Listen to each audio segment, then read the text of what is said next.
falalan sallan nafilan da ake yin ta a cikin daren 23 ga watan Ramadan. Annabi Muhammadu sallallahu alaihi wasallam ya ce duk wanda Allah subhanahu wa ta'ala ya zaɓe shi da falalansa da rahamansa ya yi wannan sallah, annabi ya ce kana idar da wannan sallah take Allah ya yi maka gafaran dukkanin zunubanka.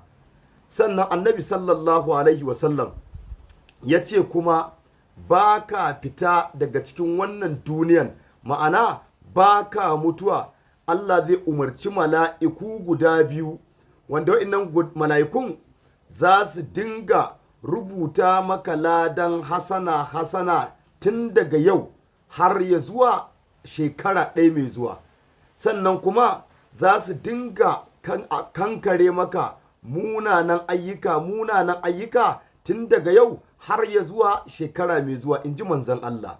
Sannan annabi sallallahu alaihi wasallam ya ce ranar tashin alkiyama kuma za ka zo ka wuce siraɗi kamar iftawan walƙiya, za ka wuce ba kama san ka wuce ba.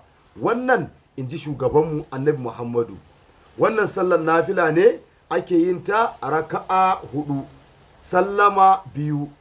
A cikin kowane raka za ka biya fatiha kafa 1, idza jaa nasrullahi kafa 5, qul huwallahu kafa 5. In kaidar za ka biya sunan Allah ya hadi kafa 100 daidai. In ka yi wannan darajan Allah zai baka saboda albarkacin shugabanmu annabi Muhammad sallallahu alaihi wasallam. Allah ya taimake mu, Allah ya tsaya mana, Allah ya dafa mana a cikin dukkanin lamuranmu, Allah